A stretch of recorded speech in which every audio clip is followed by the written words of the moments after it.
আজকে আমি বানাবো সকাল বিকালের চায়ের আড্ডাকে জমিয়ে দিতে দারুণ একটা রেসিপি। খুব অল্প সময়ের মধ্যে আর একেবারে অল্প উপকরণে তৈরি করে দেখাবো। এটা দেখতে যেমন সুন্দর, খেতেও তেমন মজার।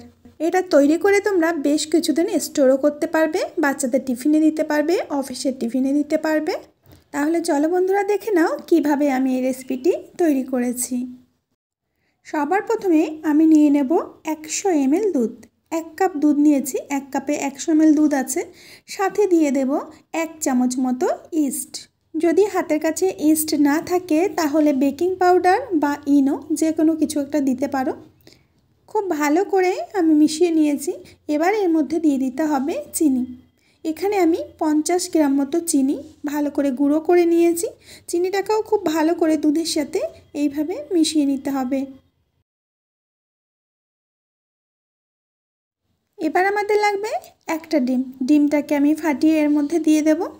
এখন ডিমটাকেও খুব ভালো করে দুধের সাথে মিশিয়ে নিতে হবে। বন্ধুরা, আশা করছি প্রত্যেক দিনের মতো আজকের রেসিপিটাও তোমাদের অনেক ভালো লাগবে। ভালো লাগলে অবশ্যই কিন্তু আমাকে কমেন্ট করে জানাবে। এবার এর মধ্যে দিয়ে দেব তেল। এখানে আমি 3 চামচ মতো তেল নিয়েছি। এখন তেলটাকেও খুব ভালো করে মিশিয়ে নিতে হবে। বন্ধুরা, তোমরা অবশ্যই পুরো ভিডিওটা দেখে তবেই রেসিপিটা তৈরি করবে। আধো আধো রেসিপি দেখে কিন্তু তৈরি করবে না। তো খুব ভালো করে আমি মিশিয়ে নিয়েছি। এখন এর মধ্যে দিয়ে দেব ভ্যানিলা এসেন্স। এখন এসেন্সটাকেও খুব ভালো করে মিশিয়ে নেব। তো দেখো বন্ধুরা, খুব ভালো করে মিশিয়ে নিয়েছি। এবার দিয়ে দেব ময়দা। এখানে আমি 2 কাপ ময়দা দেব। 2 কাপ ময়দা বলতে এখানে আমি 200 গ্রাম ময়দা নিয়েছি। এখন ময়দাটাকে খুব ভালো করে স্প্যাচুলা দিয়ে এইভাবে মিশিয়ে নিতে হবে। এবার আমি স্প্যাচুলা বাদ দিয়ে হাত দিয়ে মেখে মেখে একটা ডো তৈরি করে নেব। যদি সব কিছুর পরিমাণ ঠিক থাকে তাহলে এখানে আর কোনো ময়দা দুধ কিছুই মেশাতে হবে না। তো দেখো বন্ধুরা, হাত দিয়ে মেখে মেখে খুব সুন্দর একটা আমি ডো তৈরি করে নিচ্ছি। আর ডোটা কিন্তু একটু বেশি সময় ধরেই মেখে নিতে হবে। তুমি যত ভালোভাবে মাখবে রেসিপিটা কিন্তু ততটাই পারফেক্ট হবে।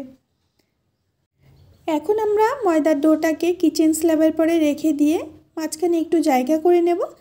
এবার দিয়ে দেব 1 টুকরো বাটার।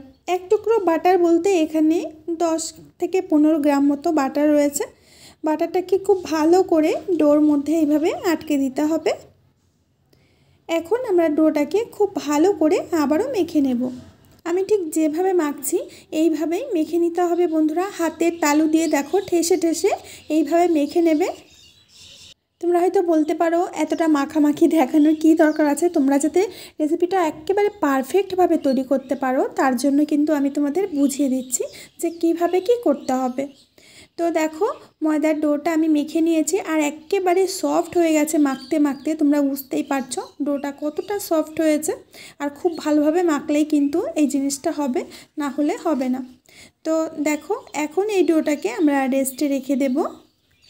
প্রথমে একটা তাওয়াল দিয়ে আমরা বাটিটাকে ঢেকে দেব, তারপর একটা উপরে প্লেট দিয়ে রাখবো। তো বন্ধুরা, বেশ কিছুক্ষণ পর আমি ঢাকনাটা খুলে নিচ্ছি। আর দেখো ময়দার ডোটা কিন্তু একটু ফুলে গেছে আর একেবারেই সফট হয়ে গেছে। নিশ্চয়ই তোমরা বুঝতে পারছো। রেসিপিটা দেখতে যতটা সুন্দর, খেতে তার থেকে বেশি মজার আর তৈরি করতে তার থেকেও বেশি ভালো লাগে।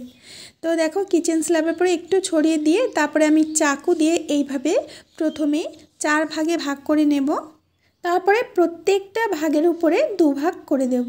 আমি ঠিক যেভাবে দেখাচ্ছি এইভাবেই ভাগ করে নিতে হবে, মানে কেটে নিতে হবে।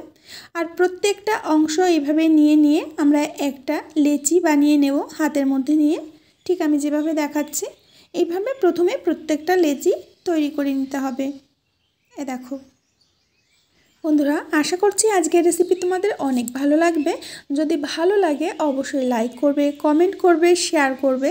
চ্যানেলটি যদি সাবস্ক্রাইব না করে থাকো অবশ্যই সাবস্ক্রাইব করে আমার পাশে থাকবে। একে একে সবকটি লেচি প্রথমে আমি তৈরি করে নিয়েছি। এখন একটা পেপার নিয়েছি। এই পেপারের উপরে আমি একটা লেচি দিয়ে আঙুল দিয়ে ঠেসে ঠেসে লেচিটাকে একটু বড় করে নেব। ঠিক আমি যেভাবে দেখাচ্ছি এইভাবেই চেপে চেপে একটু বড় করে নিতে হবে। এখন একটা চায়ের গ্লাস নিয়েছি, ছোট সাইজের। গ্লাসটা মাঝ বরাবর এইভাবে রাখতে হবে, রেখে একটু প্রেস করতে হবে, আমি ঠিক যেভাবে দেখাচ্ছি। এবার একটা চাকুর সাহায্যে এইভাবে কেটে দিতে হবে। গ্লাসটা কিন্তু মাঝখানেই থাকবে, আর চারপাশ দিয়ে এইভাবে সমান করে কেটে দিতে হবে, মানে ডিজাইনটা করে নিতে হবে। নিশ্চয়ই তোমরা বুঝতে পারছো বন্ধুরা।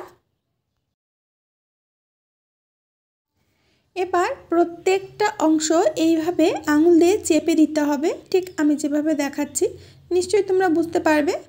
দেখো এইভাবে প্রত্যেকটা অংশকে চেপে চেপে একটা পাপড়ির আকার দিয়ে দিতে হবে। ফুলের পাপড়ি যেমন দেখতে, ঠিক সেরকম করে চেপে চেপে ডিজাইনটা তৈরি করে নিতে হবে। এখন ওপর থেকে গ্লাসটা তুলে নেব। আর তোমরা নিশ্চয়ই বুঝতে পারছো আর দেখতে পারছো এটা দেখতে কতটা সুন্দর হয়েছে। খুব সুন্দর হয়েছে, একেবারে ফুলের মতো। তো একে একে প্রত্যেকটা আগে আমি কেটে কেটে ডিজাইনটা তৈরি করে নেব। আর এই রেসিপিটা তোমরা দুভাবে তৈরি করতে পারো। আমি একটা ইনস্ট্যান্ট পদ্ধতি দেখাবো, আর একটা পদ্ধতি যেটাতেও তোমরা তৈরি করে ফেলতে পারবে, সেটা আমি তোমাদের বলে দেব। সব কটি একসাথে আগে আমরা তৈরি করে রেখেছি। তো চলো এখন আমরা তেল গরম করে নিয়ে তার মধ্যে একটা একটা করে দিয়ে দেব। আর তেলটা খুব বেশি গরম করবে না, হালকা গরম করে তার মধ্যেই কিন্তু দিতে হবে। যদি তেলটা বেশি গরম হয়ে যায় তাহলে কিন্তু বাইরে থেকে পুড়ে যাবে, লাল হয়ে যাবে, আর ভেতরে কাঁচা থেকে যাবে। আর এগুলো ভাজার সময় কিন্তু লো টু মিডিয়াম আঁচে রেখেই ভাজতে হবে। তো একটা একটা করে প্রথমে 3টে আমি দিয়ে দেব। আর এগুলো ফুলে কিন্তু বড় হয়ে যাবে, পুরো প্যানটা ভরে যাবে বলে এর থেকে আমি বেশি দিলাম না। তো যখন দেখবে একেবারে হালকা হয়ে গেছে তখন এইভাবে উল্টে দিতে হবে। এটা ভাজতেও কিন্তু খুব বেশি সময় লাগে না, 4 থেকে 5 মিনিটের মধ্যে এটা ভাজা হয়ে যাবে। তো বন্ধুরা উল্টে পাল্টে আমরা এইগুলোকে ভেজে নিয়েছি, এখন তেল থেকে তুলে নেব।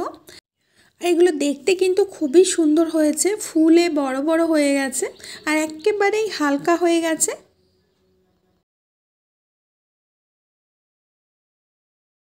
এখন আমি একটা প্লেটের মধ্যে তোমাদের সাজিয়ে দেখাচ্ছি। আর এর ওপর থেকে আমি একটু একটু করে জ্যাম দিয়ে দেবো। এটা ম্যাঙ্গো জেলি, তো ম্যাঙ্গো জ্যাম আমি দিয়ে দিচ্ছি যাতে এটা খেতে আরও দুর্দান্ত লাগে।